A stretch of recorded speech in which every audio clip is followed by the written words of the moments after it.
두 달 전쯤에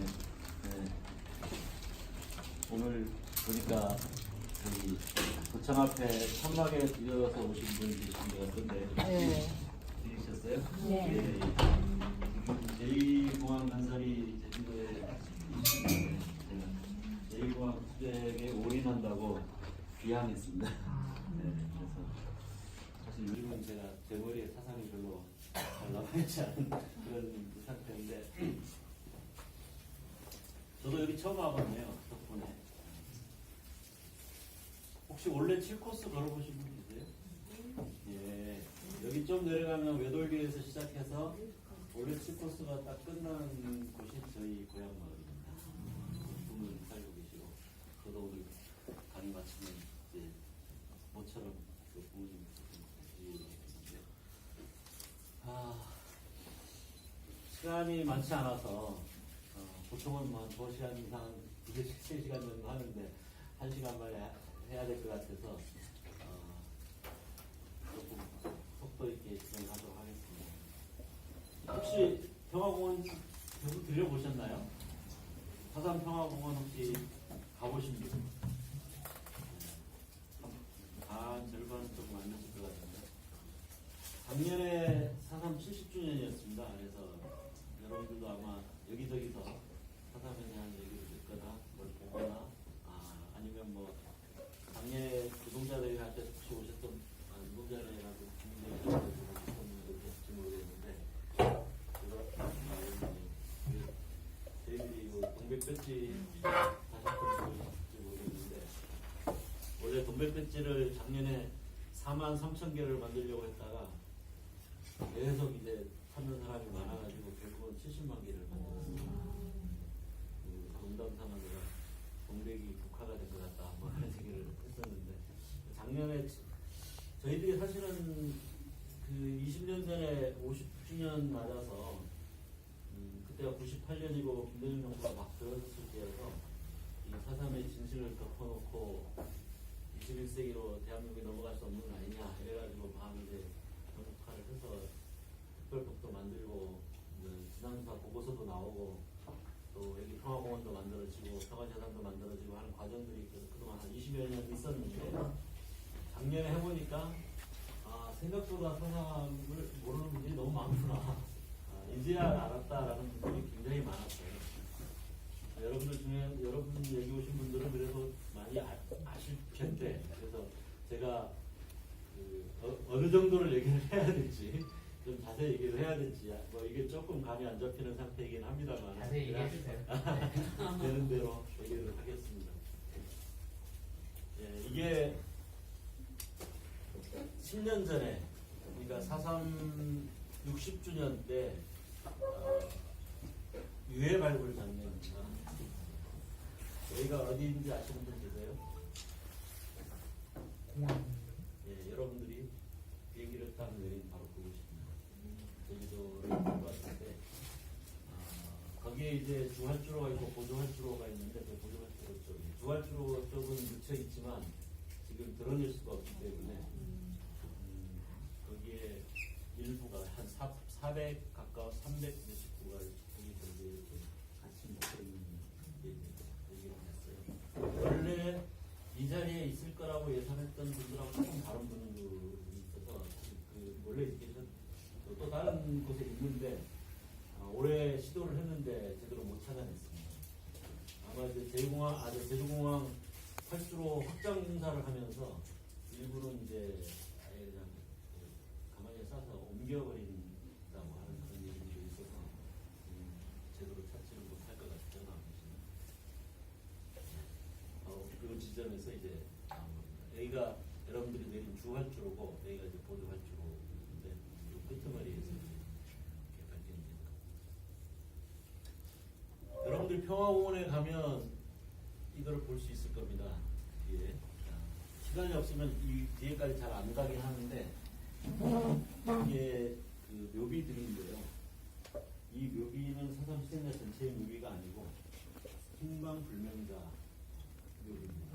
3,000명 가까운 생사를 확인하지 못한 대부분 육지 형무소에 끌려가서 돌아가신 분들이 한 2,000명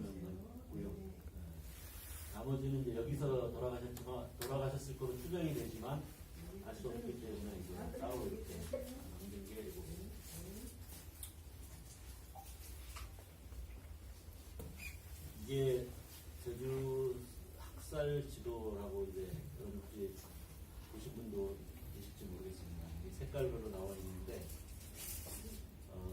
요 아주 진한 색깔 여기가 이제 500명 이상 한 마을에서 500명 이상 나왔습니다. 여기 이제 북촌 이런 데 400명, 300명 쭉 색깔별로 쭉 나와 있는데 아예 색깔이 없는 곳은 한 마을도 없습니다. 제주도의 모든 자연 마을 중에 돌아가신 분이 한 명도 없는 마을은 한 마을도 없습니다. 제가 사는 곳, 제 고향은 여기 월평이라고 이제 바로 강정 해군기지가 지어진 강정 바로 옆마을인데 저희 동네는 비교적 희생자가 적은 편이었습니다. 그러니까 한 달이 건너면 친척이나 중에 안 돌아가신 분이 없다고 봐도 과언이 아닐 것 같아요. 저희는 뭐 친가 쪽으로는 돌아가신 분이 없는데 이모 쪽으로는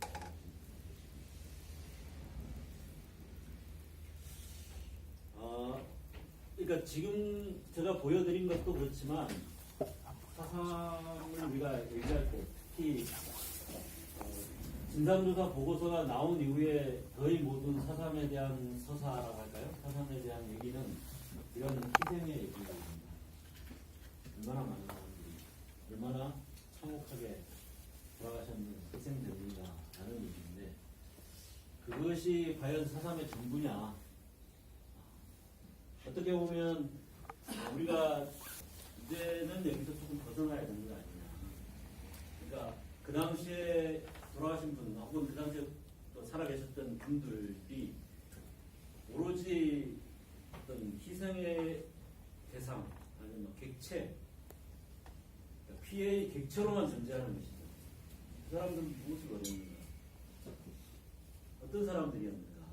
이런 것들은 주체는 없어져 버린 거죠. 그래서 저는 오늘 좀 짧지만 간단하게 몇 가지 측면에서 사상을 보려고 하는데 하나는 제주의 역사라는 측면에서 보려고 좀 조금 긴 역사. 그 다음에 그 사삼이 일어날 당시에 우리 한반도와 세계의 상황 속에서 봐야 될 것 같고 그 다음에는 사삼이 구체적으로 진행되는 과정을 봐야 되는데 다들 뭐 짤막짤막하게 얘기할 수밖에 없을 것 같습니다. 제주도가 이 한반도 남쪽에 있는 섬인데 지금은 우리가 제주도를 한반도에서 바라보는 것으로 규정을 하잖아요. 그렇죠? 그거는 이제 고려 시대에 그 제주도가 이제 한반도의 정치체 안으로 이제 편입되는 고려라는 그 국가 안으로 편입되면서 제주라는 이름을 가지게 됐어요. 제주가 독립적이었을 때는 이름이 탐나였죠. 그리고 몽고가 지배하던 시대에 제주도를 또 탐나 총각부라고 해가지고 탐나라는 어떻게 보면 한반도 권력에서 빼낸 그런 측면이 있는 거죠. 섬이라는 게 아주 이제 양면적입니다. 그러니까 어떻게 보면 굉장히 개방적인 공간이죠. 어디든지 갈 수 있고. 그러니까 이게 약 2000년 전에 탐나 시대의 교역도인데, 그러니까 그때 보면 뭐 베트남 이런 데까지 이 삼양동 유적에 보면 뭐 중국, 일본 뭐 이런 대만, 필리핀, 베트남 이런 데의 물건까지 있어요. 그러니까 어떻게 보면 해상 왕국이었다고 볼 수 있죠.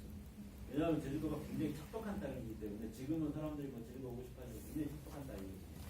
그러다 보니까 뭔가 교역을 하지 않으면 제대로 이제 먹고 살아가기가 힘든 그런 조건이었기 때문에 이런 열린 공간이었는데 이제 한반도 권력으로 편입되면서부터는 완전히 폐쇄된 공간이거든요. 그게 다 막혀버리기 때문에 중앙 권력에 의해서 그러면서 이제 섬이라는 조건이 완전히 어떻게 보면 닫힌 공간이 되어버리는 거죠. 열린 공간이 완전히 닫힌. 이 두 가지가 정반대가 어떻게 보면 병존할 수 있는 게 이 섬, 특히 이제 끝에 있는 우리 제주 같은 섬이다라고 얘기할 수 있는데요. 고려 시대에 아까 이제 한반도로 편입되면서 제주라는 이름을 갖게 됐죠. 제주라는 이름은 굉장히 쉽게 얘기하면 물 건너에 있는 큰 땅이다 이런 뜻이에요. 물 건너에 있는 땅이다. 그러니까 그거는 그쪽에서 보니까 물 건너에 있는 거죠. 근데 이게 고려 시대에 여러분 아시다시피 몽고 지배를 상당히 받잖아요. 몽고가 주로 말을 타고 다니는 족속이기 때문에 말 타고 다니면서 싸움하는 것이었기 때문에 그 말을 키우는 곳으로 목마장으로 제가 지난번에 터키 가보니까 거기가 이제 또 몽고 중에 말 키우는 곳이었다라고 그러더라고요. 근데 여기 제주도가 이제 말을 키우기가 굉장히 좋은 곳이에요. 왜냐하면 오늘은 참 서귀포가 좀 쌀쌀합니다만 서귀포는 굉장히 따뜻한 곳이죠. 그러니까 겨울에도 풀이 있는 곳이고, 그리고 넓은 평원이 있고, 그리고 화산이 이렇게 흘러내리면서 굉장히 사실은 동서로는 굉장히 편해요. 땅들이. 거기다가 사나운 맹수가 별로 없었어요. 그러니까 말을 잡아먹을 만한 호랑이라든가 이런 맹수가 별로 없었어요. 그러니까 말을 키우기가 굉장히 좋은 곳이었죠. 이게 이제 어떻게 보면 비극의 씨앗이기도 한데, 여기 우리나라 역사에서 아주 유명한 두 사람이 있습니다. 이 사람 요 사람 보면 이거는 드라마에 나왔다. 혹시 정도전이라는 드라마를 보신 분 보면 이 사람 누굽니까? 이성계하고 맞섰던 최영이라는 장군이죠. 우리 역사에서 아주 유명한 장군 중에 한 명이죠. 근데 이 사람이 제주도로 보면 거의 이승만과 같이 아주 나쁜 사람이죠. 왜냐하면 이 당시에 이제 몽고가 들어와서 모코라고 해서 말을 키우고 있었는데, 이제 몽고가 망하고 원나라가 망하고 명나라가 들어오는 과정에서 이제 공민왕 때부터 이제 친명으로 이제 돌아서게 되잖아요. 그러면서 이제 몽고에서 그 명나라에서 말을 바쳐라라고 얘기를 해요. 그러니까 이제 이 사람들은 원나라에서 몽고에서 온 사람들이기 때문에 못 주겠다 이렇게 한 거고, 이제 뭐 타협 하는 거기서 2,000필 나라 안 하는데 우리는 뭐 200필밖에 못 주겠다 이렇게 하면서 고려에서 그 말을 가지러 온 관료를 죽여버려요. 그러면서 이제 소위 목포인이라는 게 일어나는 건데, 그때 제주도 인구가 약 3만에서 3만 5천 정도였다고 그러는데, 최영 장군이 2만 5천의 병력을 끌고 제주도를 들어갔어요. 그래가지고 이제 대학살이 자행된 거죠. 근데 그 당시에 몽고족이라고 하지만 이미 들어와서 산 지가 한 100년이 넘거든요. 요즘은 수명이 100년이니까 그렇지만 그때는 수명이 한 40, 50세 정도 될 때였잖아요. 그러니까 한 100년 지나면 한 3세대가 바뀐 거예요. 그러니까 상당 부분 현지화되어 있었다라고 볼 수 있죠. 그런 상태에서 이제 그 저항을 하게 되니까 단순히 그러니까 그게 그 목포들, 그러니까 원나라에서 온 사람들만의 문제라고 볼 수는 없는 거죠. 그래서 이제 그 당시에 제주도민 그 당시에 제주도에서 살고 있던 사람들이 쫓겨서 요 앞에 있는 그 범선, 그 북한 강대 앞바다에 있는 범선까지 결국 쫓겨가서 거기서 최후 거기서 이제 다 죽는데, 어쨌든 이 과정에서 어마어마한 학살이 4.3과 유사한 대량 학살이 이제 진행이 됩니다. 그 다음에 이분은 누굴까요?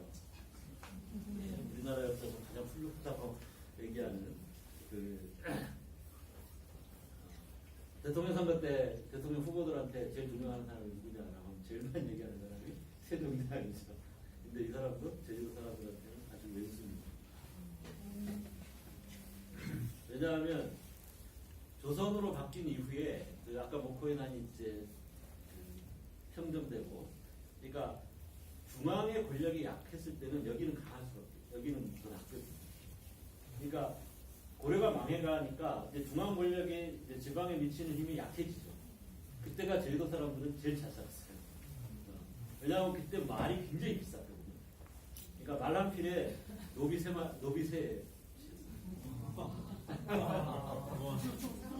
그러니까 그 말을 팔아가지고 이제 돈을 버는 거죠. 그래서 인구도 한 5만으로 늘어났다고 해요. 그 연말 선처 사이에.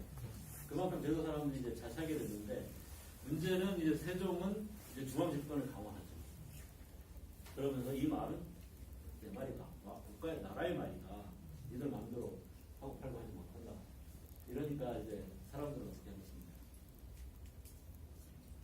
지금까지는 그거 가지고 잘 먹고 잘 살았는데 어느 날 이건 다 내 거야. 니들 함부로 건들지 마. 이렇게 된 거죠.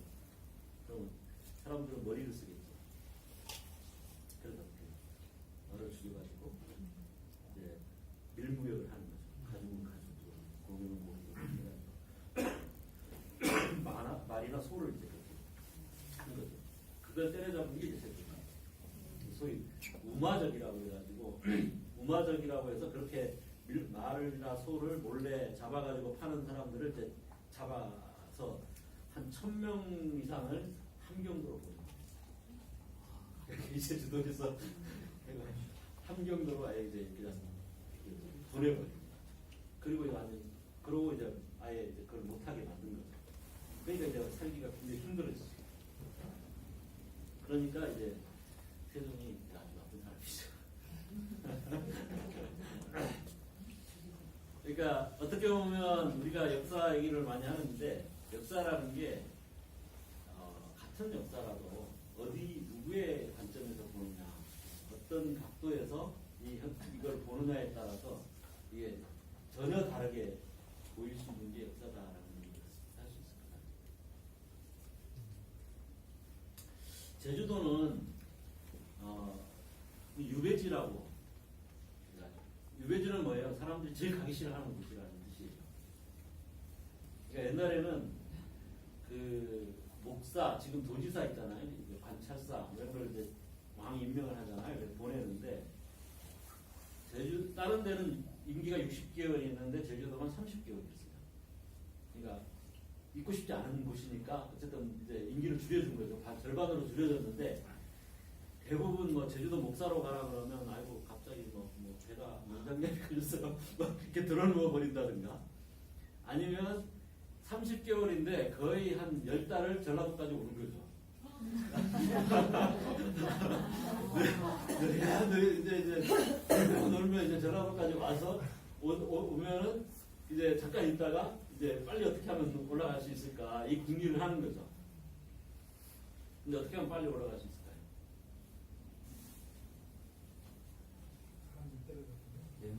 그렇죠.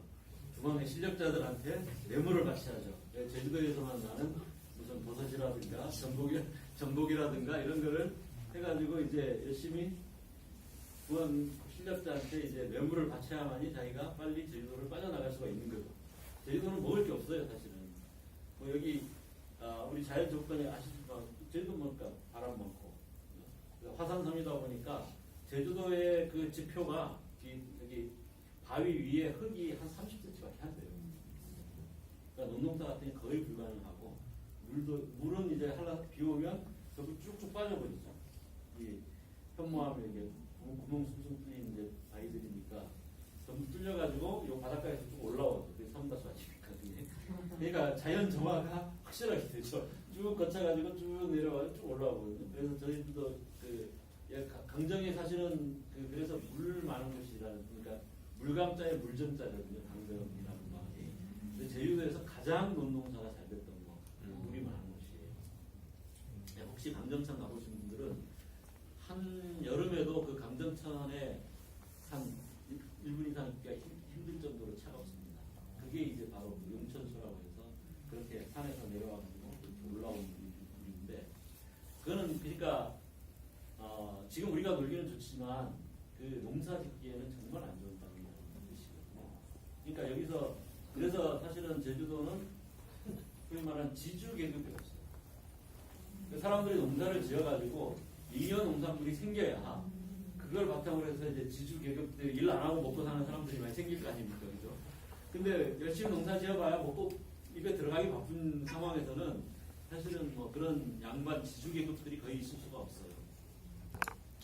제주도민의 조선 중기에 제주도민의 3분의 2가 노비예요.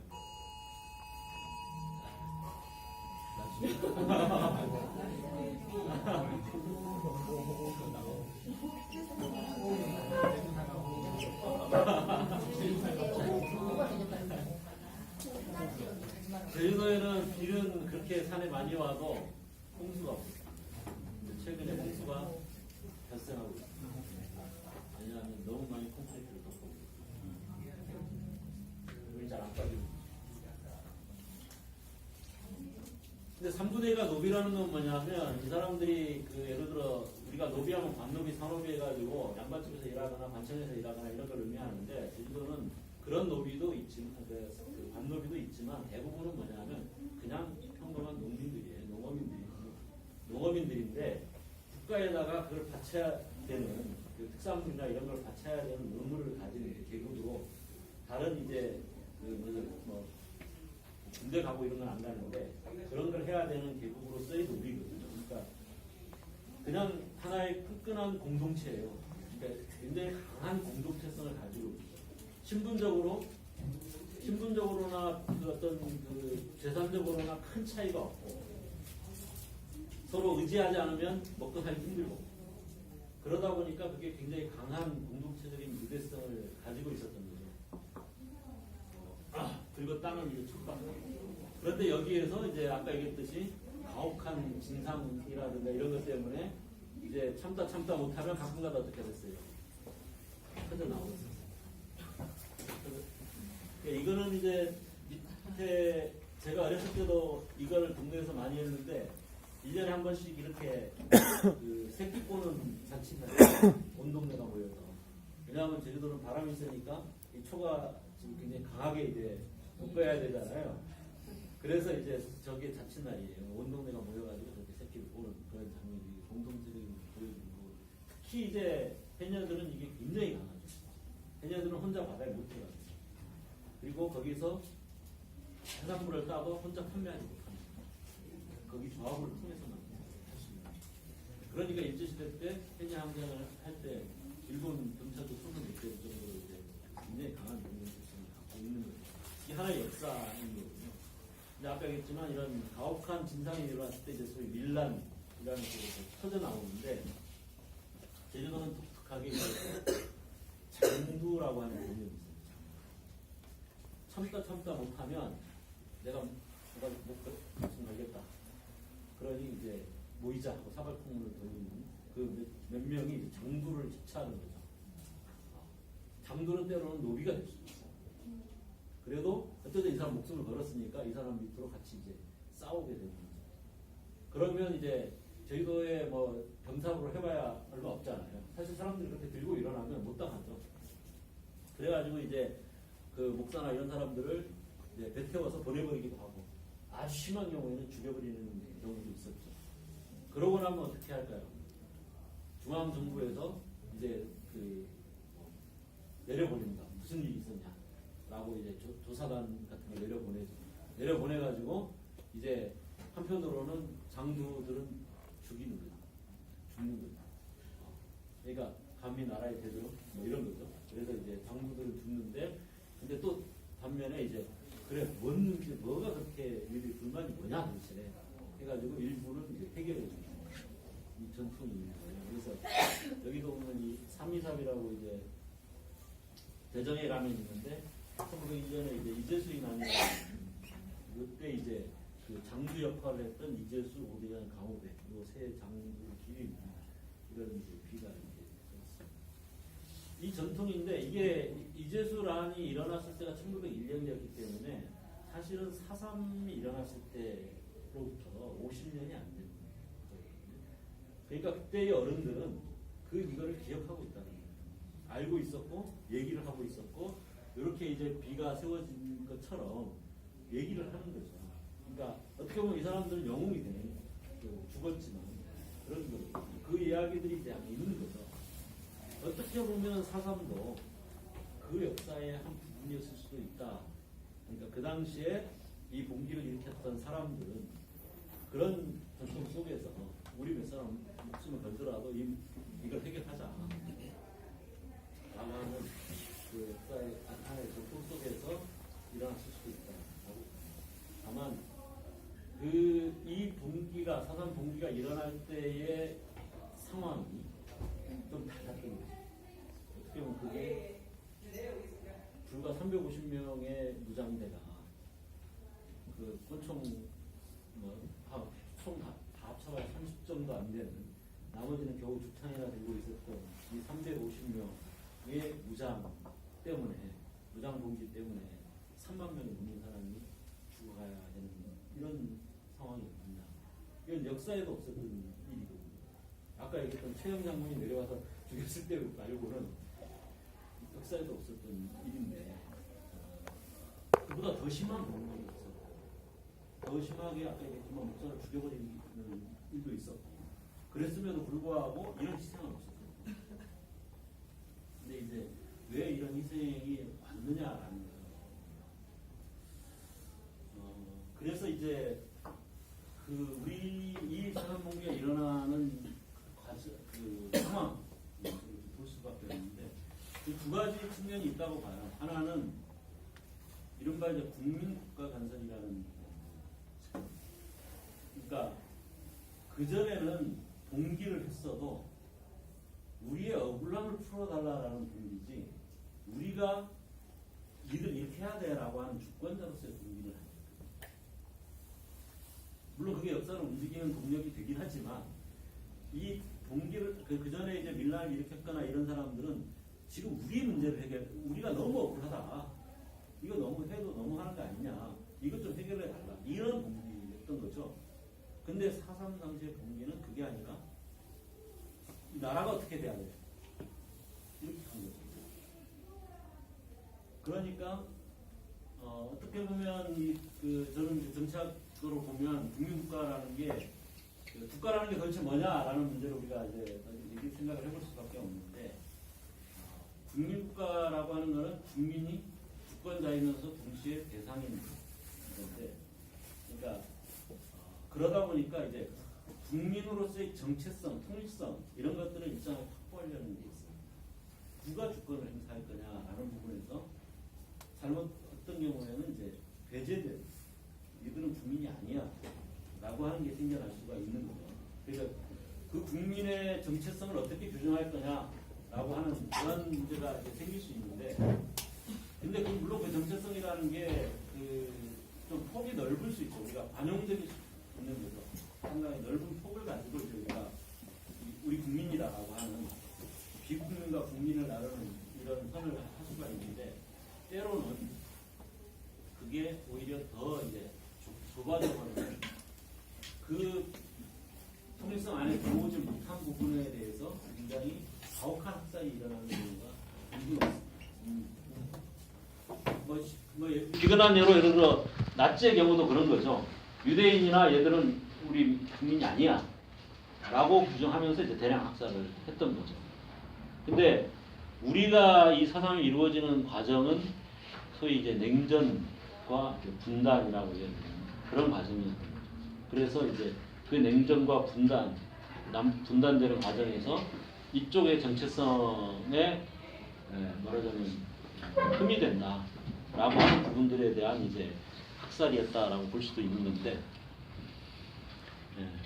사실은 해방이 되면서 이제 그야말로 내 나라다. 우리가 올해가 이제 3.1 혁명 100주년? 3.1 운동, 우리는 흔히 3.1 운동이라고 불러봤지만 3.1 혁명 100주년이라고 할 수 있죠, 실제로. 왜냐하면 왕조를 거부하고 그 3.1 운동에서는 이미 왕조의 복구가 아니라 국민국가를 지향을 했고 그런 것들이 뭐 대한민국 임시정부니 뭐 여러 가지 이름으로 그 당시에 있었던 임시정부나 이런 부분들이 왕정을 복구하는 정부들은 그런 건 없었어요. 그러니까 3.1 운동을 계기로 해서 사실은 국민국가를 지향한 거죠. 국민주권의 국가, 인민의 나라, 국민의 나라를 지향했던 거고. 근데 그게 일제를 지배에 있었기 때문에 실제로는 일제를 벗어나면서부터 해방되면서부터 진짜 우리들의 나라라고 이제 생각을 했던 거죠, 사람들이. 근데 그 우리들의 나라가 결국 우리들의 나라가 아니었던 거죠. 이게 우리 대표적으로 일장기가 내려가면서 이제 성조기가 올라가는 장면이죠. 그리고 조선 영토와 조선 인민에 대한 통치권은 내가 갖는다라고 하는 메가더의 포고령이 있었죠. 여러분들이 뭐 이 과정은 대체로 아시기 때문에 제가 뭐 길게 얘기할 필요는 없을 것 같고, 이거는 이제 진짜 우리의 나라를 이제 만들어 보자라고 하는 그런 건국, 뭐 요즘 얘기하는 뭐 건국적 이런 의미의 건국이 아니라 진짜 이제는 우리가 해방됐으니까 우리의 나라를 만들어 보자라고 하는 이런 건국의 운동이었는데, 혹시 이제 사남 평화공원에 가보신 분들은 이 건국 오칙이라는 걸 보셨는지 모르겠어요. 예, 우리로 보면 너무 온건한 거죠. 기업가와 노동자가 다 같이 잘 살 수 있는 나라를 만들자. 지주와 농민이 다 같이 잘 살 수 있는 나라를 만들자. 여자의 권리가 남자와 같이 되는 나라를 만들자. 청년의 힘으로 움직이는 나라를 세우자. 학생이 안심하고 공부할 수 있는 나라를 세우자. 이게 그 당시에 그 민전이라고 해서 그 건국준비위원회가 이제 인민위원회로 갔다가 이제 간 게 이제 민전이었는데 그 민전의 5대 건국 원칙이었어요. 그러니까 우리는 좌우 대결이라고 생각을 그 해방 공간의 대립이 좌우 대립이다 이렇게 얘기를 하지만 사실은 이 좌라고 얘기했던 부분이잖아요. 인민위원회나 이제 건주는. 근데 뭐 기업가는 그렇다 치더라고. 지주와 농민이 다 잘 사는 나라를 만들지. 이건 지주는 다 지주를 타도하고 자본가를 타도하고 해야 되는 이런 건데 만약에 진짜 좌우 이념 대립이었다면, 그러니까 그게 아니라 그보다는 훨씬 더 폭넓은 우리들의 나라를 인민의 나라를 만들려고 했던 거죠. 그런데 이제 이 모스크바 삼상 회의, 삼상 회상 회의를 계기로 해서 이제 소위 말하는 좌우 대결이라고 하는 게 소위 이제 친일파를 중심으로 한 이 부분들이 아주 소수였는데 이걸 계기로 해서 이제 역관계를 이제 변화시키는 과정이 있는 거죠. 어떻게 보면 이것을 보도한 동아일보가 아마 우리나라 역사상 최대의 오보를 그것도 아주 의도적인 오보를 한 거죠. 그러니까 미국은 즉각 독립을 주장했는데 소련이 40년간 신탁 통치를 주장했다. 그래가지고 신탁 통치가 된 거다라는 식의 5년 신탁 통치가 된 거다라고 오보를 하면서 이제 말하자면 반탁 운동으로 우익이라고 하는 부분이 만들어지고 그러면서 이제 분단으로 치닫게 되는 과정인 거죠. 46년 6월에 이미 정읍발언 통해서 분단으로 오게 됐고 거기에 맞서서 이제 27 구국투쟁이라든가 총선 반대 투쟁, 단독선거 반대 투쟁하는 분단에 반대하는 운동들이 대대적으로 벌어졌던 것이고 그 과정에 사삼이 있는 거죠. 네.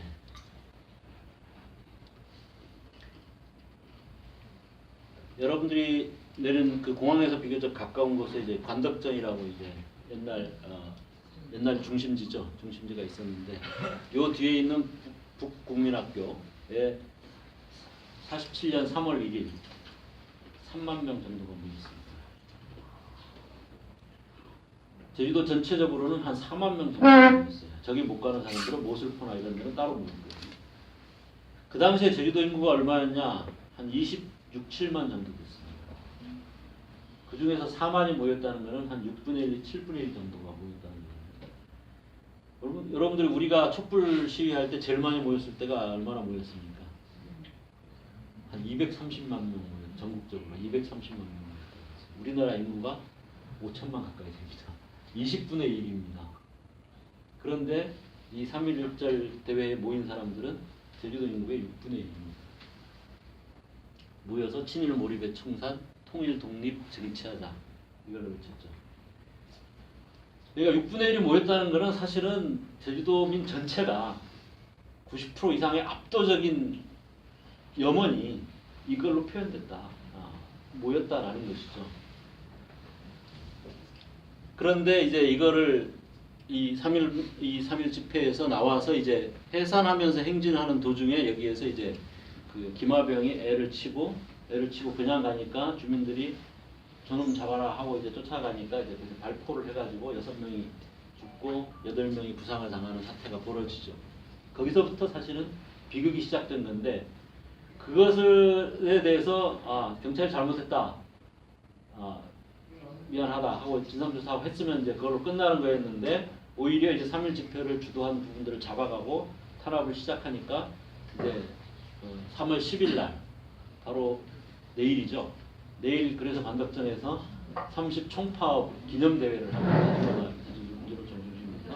제주도 직장인 학교에 거의 전부 95% 이상이 참가하는 민관 합동 총파업이 벌어집니다. 공무원들은 물론이고 경찰들도 제주도 출신 경찰들은 파업에 동참하는 압도적인 이제 총파업이 벌어지는데 그러고 나서도 계속 이제 탄압을 한 거고 그 탄압의 주역으로 이제 여기가 이제 등장하기 시작하죠. 서북 청년회라고 해가지고 돌아다니면서 이 사람들은 월급을 받고 온 사람들도 아니고 주로 북에서 내려온 사람들. 공산주의자 내지 공산당이라고 하면 그냥 일을 가는 사람들을 그냥 제주도에 보내가지고 알아서 먹고 살아라 한 거죠. 빨갱이들을 진압해라. 다 제주도민들은 빨갱이다. 이렇게 해서 이제 이 태극기 강매하고 뭐 겁탈하고 이런 사태가 벌어진 거고 그 1년 동안에 2,500명이 투옥돼가지고 제주도 유치장에 앉을 자리도 없을 정도로 앵간한 젊은이들은 다 경찰서로 잡혀갔다라고 할 수 있을 정도로 이제 많은 경찰서가 다 꽉 차는 사람이 벌어지고 그리고 이제 그 과정에서 이제 고문치사가 발생하고 이러면서 이제 말하자면 아까 얘기했던 그 장두의 전통 속에서 우리가 그냥 앉아서 당하느니 목숨을 걸고 이걸 막자라고 하는 이런 게 이제 생겨날 수밖에 없었던 거 아니냐.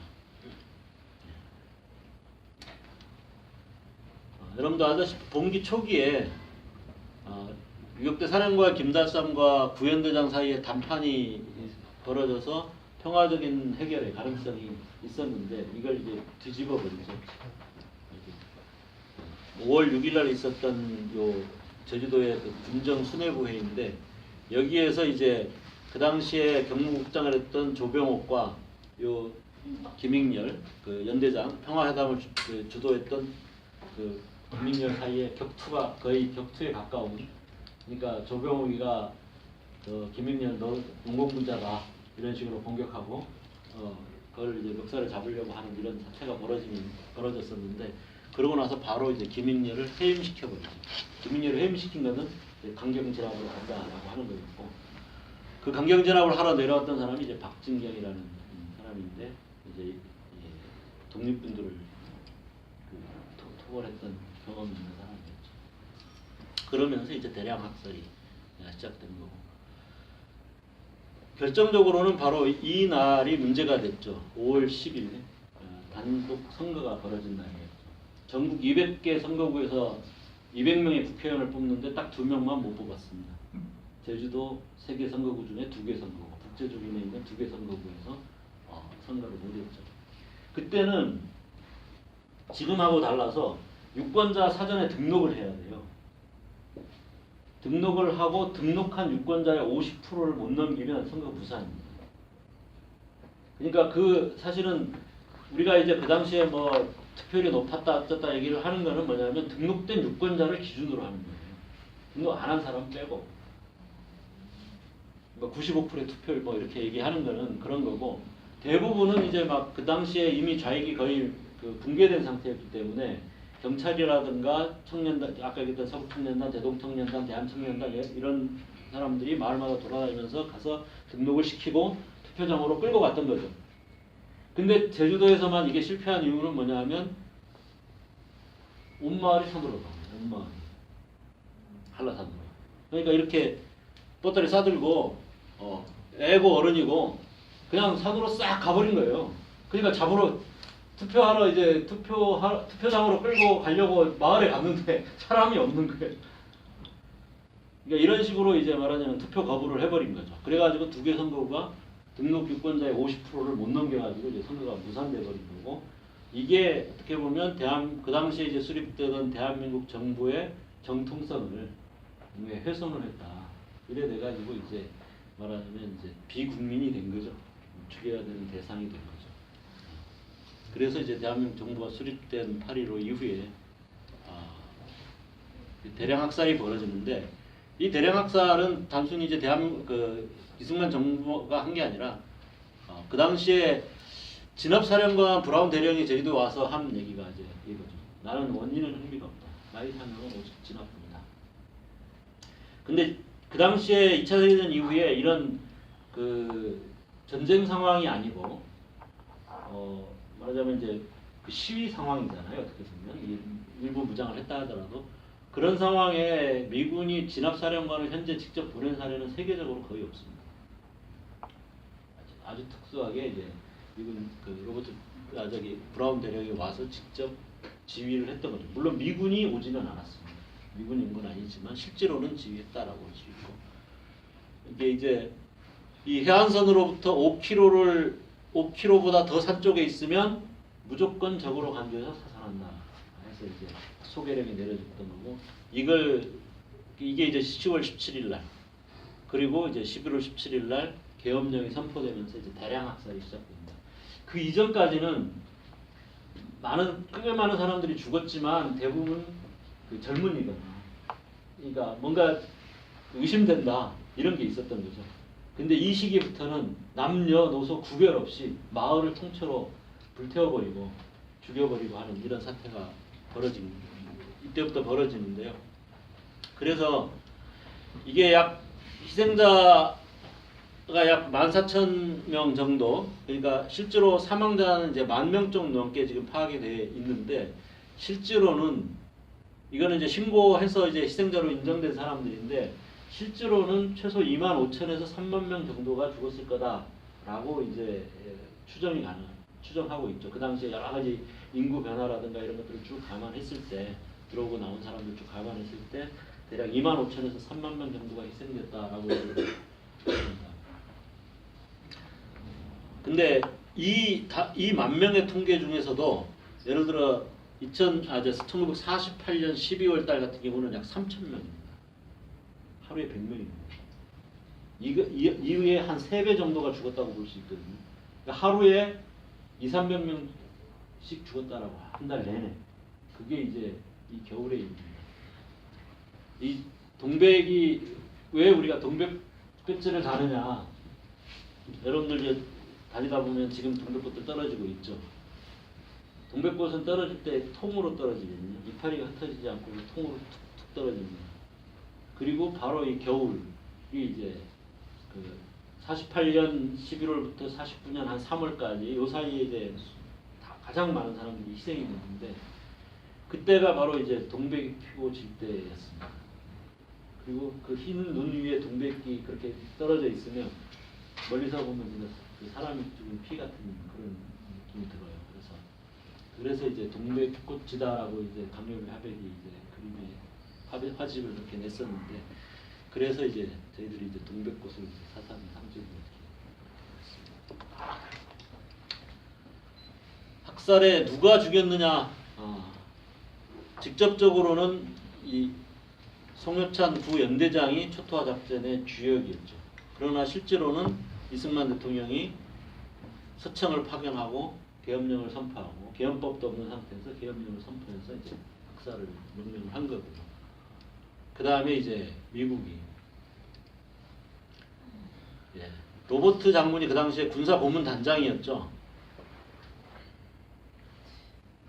송유찬 중령 이 사람이 이제 아까 얘기했던 부연대장, 새로운 부연대장이었고 토초화 작전을 주도한 사람이었는데 대단히 훌륭한 능력을 보여줬다. 그래서 이승만 대통령에게 그 성명을 발표하도록 추천해야 된다 해가지고 실제로 이제 송유찬에게 훈장이 내려지죠.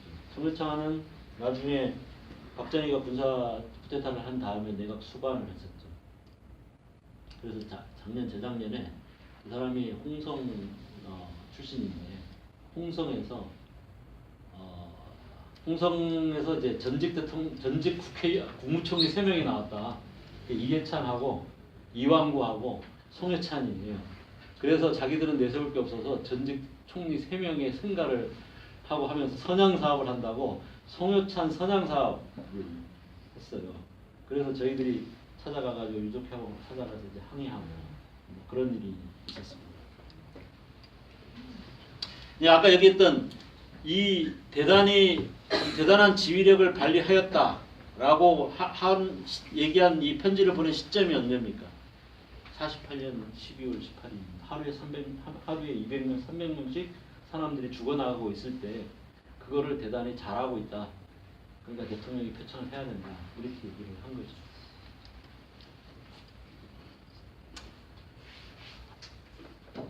그래서 이제 마무리를 해야 될 시점인데요. 우리가 4.3을 기억한다는 것은 그 전에 오랫동안 이제 폭동이고 죽을 죽어야 되는 자였기 때문에 죽었다. 빨갱이였다. 물론 그 중에 억울한 죽음도 일부 있었지만 빨갱이 때문에 죽었다라고 하는 이 역사의 기록이었죠. 50년 가까이. 그것으로부터 벗어나는 과정이 20년 동안 아까 말씀드렸듯이 억울한 죽음이었다. 아무것도 모르고 그러니까 그걸 인정받아야 되는. 그래서 우리 아버지는 난 놓고 기업자도 모르는 초철로였습니다. 아무것도 모르는 공산주의가 뭔지도 모르고 그런데 그냥 와서 죽였습니다. 이런 얘기만 해야 되는. 그리고 여전히 부장대나 그 당시에 이 조직의 간부를 맡았던 사람들은 여전히 서산평화공원의 위패도 안치하지 못하고 있는 게 현실입니다. 어떻게 보면 작년에 저도 이제 사삼 70주년을 하면서 그 사삼을 전국적으로 알리고 하는데 많은 열심히 노력을 했지만 어떻게 보면 그렇게 되면 될수록 더 억울하고 더 외롭고 쓸쓸한 사람들이 여전히 이제 우리 옆에 있어요. 그러니까 사삼이 역사적으로 정당하게 평가되지 못하는 한 이분들은 영원히 그런 상태에 있게 되는 거죠. 그래서 이제는 단순히 억울한 죽음이라는 이 내러티브에서 우리가 벗어나야 되는 거 아니냐. 그 당시에 제주도민들은 누구보다도 그 시대의 과제를 알고 있었고 또 그것을 위해서 누구보다도 치열하게 싸웠다. 분단에 반대하고 통일된 나라를 만들기 위해서 친일파를 청산하고 제대로 된 나라를 만들기 위해서 끝까지 치열하게 싸웠던 그런 주체로서 다시 복원이 돼야 되는 거 아니냐라고 하는 거죠. 그리고 어쩌면 또 한편으로는 우리가 또 우리 국가에 대한 반성의 문제죠. 아까 제가 근대 국가를 얘기를 했지만 그 막스 베버라는 사람이 이제 국가라는 거는 단순하다. 국가는 폭력을 독점한 집단이다. 합법적으로 폭력을 행사할 수 있는 유일한 집단이 국가다. 그렇기 때문에 국가 권력을 장악한다는 것, 정치를 한다는 것은 악마와 손을 잡는 것이다. 라고 얘기합니다. 어떻게 보면 아무리 좋은 권력도 그것이 물리적인 폭력을 최종적인 수단으로 하는 한 선이 될 수는 없어요. 그런데 바로 그렇기 때문에 그것이 악마이기 때문에 철저하게 통제하자는 말이에요. 그게 우리가 인권을 얘기하고 민주주의를 얘기하는 이유인 것이죠. 그러니까 그 악마성을 최대한 통제해서 만드는 해야 된다라는 게 근대 민주국가의 기본적인 원리인 것이고 그것을 이제 인권이라는 것을 이제 기반으로 하고 있는 것이죠.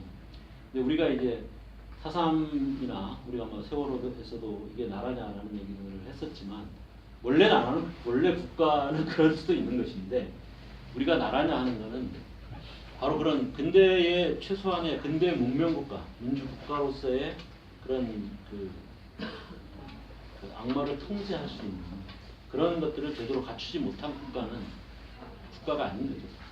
나라가 아닌 거죠. 이거를 우리가 또 우리나라가 어떤 나라가 돼야 될 것이냐에 대한 반성적인 그 계기가 돼야 된다라고 생각을 하는데 또 이런 사람들이 있죠. 재건 서북 청년입니다. 재건 서북 청년. 정말 제도 사람들은 얘기만 들어도 막 치가 떨리는 서북 청년회에 재건돼 가지고 서북 청년. 아직도 우리는 서삼을 청산하고 있는가? 정의롭게 역사에 기가 막히는 일이 벌어졌었죠. 이게 2017년 재작년 일입니다. 현충일날 경남에서 현충일 기념식을 하는데 그 대표 위패 그러니까 순국 외국 그 선열의 대표 위패로 올라간 자가 누구냐면 박진경이 누구냐면 아까 김익렬 연대장을 쫓아내고 후임 연대장으로 와서 제주도를 동해서부터 서로 쓸어내리는 초토화 작전의 초기 작전을 하면서 제주도민 다 죽여도 상관없다라고 이야기를 했던 사람이 박진경이었어요. 그래서 그 밑에 있던 하사들이 부하들이 죽여버렸습니다. 상사를 죽였죠. 그랬던 사람이 이제 박진경인데 이 사람이 순국 애국 열사의 대표로 현충일날 이렇게 올라가 있었다는 게 신문에 나온 사진이었어요. 이게 아직도 사삼이라고 하는데 아니요 사삼만은 아니겠지만 우리의 그 잘못된 역사가 아직도 이렇게 청산되지 못한 채 있다라는 진짜. 울쪽 사진은 뭐예요? 하루방이라는 이게 동상인데 아직도 있습니다. 이거를 제주도에 박진경 동상이 있어요.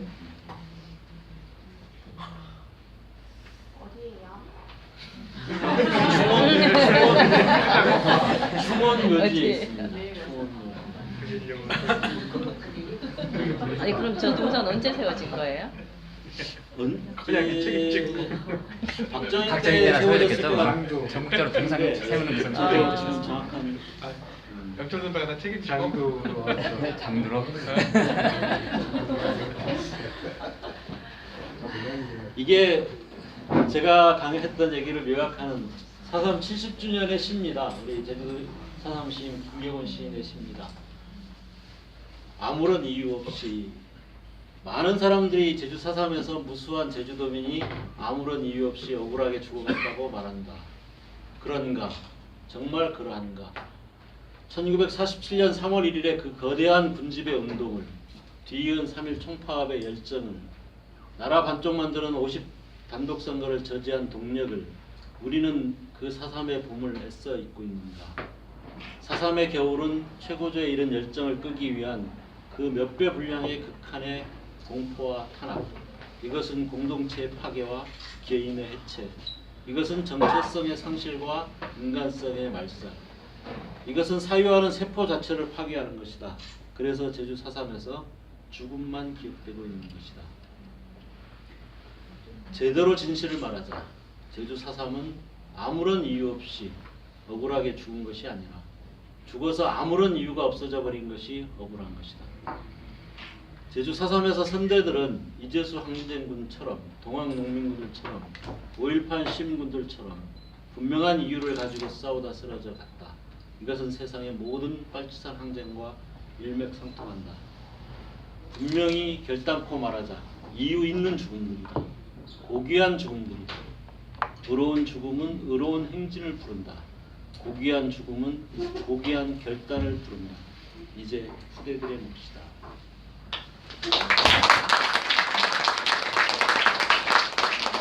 사실은 근데 현실은 너무 가슴이 아픕니다. 4.3의 진실을 진상조사 보고서를 내게 하고 그 공식적으로 사과를 했던 노무현 대통령이 제주를 평화의 섬으로 4.3의 아픔을 딛고 평화의 섬으로 만들자고 선언해놓고 강정의 해군기지 만드는 것을 불편했습니다. 그 상처가 아직도 계속되고 있고 그 싸움이 계속되고 있습니다. 제주도를 그리고 이제 제2공항이 지금 지어지고 있습니다.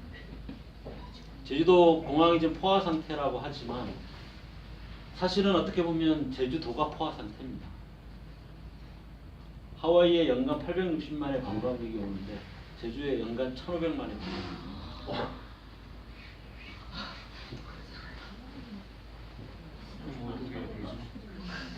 지금 하수도가 처리되지 않아 바다로 오폐수가 넘치고 쓰레기가 처리되지 못해서 야적장에 지금 쌓여가고 있고 생전에 없었던 도로 체증이, 교통 체증이 생기고 홍수가 나고 그리고 땅값이 폭등해가지고 그죠? 폭등해서 땅값이 폭등하면 제주 사람들 좋을 거라고 생각하는 사람들이 꽤 있는데 그렇지 않습니다. 오히려 그는 땅을 다 뺏기는 길입니다. 왜냐하면 땅에서 나는 소득이 오르지 않는데 땅값만 오르면 가지고 있는 게 마이너스입니다. 세금 더 많이 내야 됩니다. 의료보험료 올라가고 각종 부담은 올라가고요. 그 다음에 뭐 기초 노령연금이니 이런 각종 복지 혜택에서 제외되고 있고요. 그래서 그 땅을 소득으로 그걸 감당을 못 하는데 결국 이건 땅을 팔라는 거예요. 팔면 누가 사느냐? 농사짓는 사람이 못 삽니다. 그 땅을 사서 수지를 맞을 수가 없어요. 이제. 그러면 결국 개발업자한테 넘어가는 거죠. 결국 자본의 약탈지가 되고 있는 겁니다. 많은 사람들이 제주도의 매력을 새로 발견하고 치유와 그림 이런 휴양과 치유 이런 것들로 과거에 뭐 유명 관광지만 돌아다니는 데서 다른 곶자월도 다니고 오름도 다니고 이렇게 올레도 걷고 하는 이런 것들로 제주도가 각광을 받으면서 많은 사람들이 왔는데 물론 자본이 불러들인 건 아니죠. 제주도가 그만큼 매력이 있었기 때문에 온 거였는데 지금은 그거를 자본이 다 이제 자기 돈벌이 수단으로 다 만들면서 제주도의 매력을 오히려 깎아먹고 있고 지속 가능성을 위협하고 있고 제주도민들을 쫓아내게 되는 터전으로부터 쫓아내게 되는 이게 이제 제2공항을 지으면 더 가속화될 것이고 또 뿐만 아니라 사실은 기존 공항을 조금만 확장하면 지금 우리가 겪고 있는 불편함 조금 여기서 뭐 과도하게 늘리려고 생각만 하지 않는다면 얼마든지 기존 공항을 개선하거나 아니면 거기에 활주로 하나를 더 넣는 정도면 충분히 가능한데 왜 굳이 또 하나의 공항을 지으려고 하느냐 라는 질문을 했을 때 결국 저거는 공군기지로 사용될 게 아니에요. 해군기지를 만들 때부터 해군기지가 있으면 공군기지도 따라올 수밖에 없다라는 얘기가 있었는데 결국은 제주 제2공항은 공군기지를 만들려고 하는 거예요. 그러면 제주도의 이 남쪽은 군사기지화가 되는 거죠. 해군기지와 공군기지가 만들어지는 군사기지. 그러니까 이 냉전이 시작되는 이 역사적인 상황 속에서 그 엄청난 비극을 겪은 아픔의 땅에 또다시 비극의 싹을 틔우고 있는 것이 아니나. 저는 문재인 대통령이 정말 이거 생각해야 된다. 어떻게 보면 문재인 대통령이 대통령 비서실장으로 있을 때 강저 해운기지를 결정을 했어요. 근데 지금 대통령이 돼서 자칫하면 아니라 공군기지가 될지도 모를 이 제2공항을 강행할 거냐. 그 앞에 우리가 서 있다고. 저는 뭐 제주도의 미래, 제주도 사람들의 삶을 위협하는 것이기도 하고 지속 가능성, 제주도가 가진 이 한정된 섬의 생태적인 그리고 사회 경제적인 지속 가능성을 위협하는 것이기도 하고 또 평화를 위협하는 것이기도 하고 그런 문제이기 때문에 저희들은 어쨌든 이걸 막아내야 된다라고 생각을 하고 있고 근데 이게 이제 강저 해군기지보다는 좀 지역 이슈로 좀 한정돼 있는 그런 상황이어서 잘 모르시는 것 같아요. 여러분들이 온 김에 좀 물론 영리병원 때문에 왔지만 영리병원도 물론 막아야 되고 제2공항도 막아야 돼요. 제주도가 요즘 거의 막 아수라장에 들어가고 있는 타임 해군기지부터 시작해가지고 지금 뭐 곳곳에 무슨 오라 관광단지니 뭐 저 송악산에다가 또 무슨 뭘 단지를 짓는다고 하니 아니면 저 동북에다가 무슨 동물원 무슨 참 그래서 저도 보다 못해서 제가 고향으로 돌아왔는데 이 싸움을 하기 위해서 이제 고향으로 돌아왔는데 여러분들 관심 갖고 많이 도와주십시오. 어떻게 보면 또 다른 사삼이로 또 다른 우리 민중들의 투쟁이기 때문에 마지막에 얘기했던 것처럼 의로운 죽음이 의로운 행진을 부르고 우리들의 몫이 되신 이제 우리 싸움이 또다시 가야 되는 아닌가 싶습니다. 한 시간 수고하셨습니다.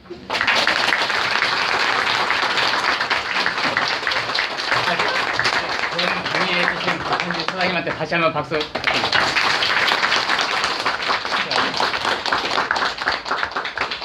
미국에서 다 모으셨군요. 강의 잘 들으셨습니까? 보니까 눈이 한 분도 안 졸았더라고요. 제가 혹시 졸으신 분이 계셔서 강연자분한테 신뢰가 되지 않을까 걱정을 많이 했는데 한 분도 졸지 않고 열심히 강연을 들으셔서 감사합니다.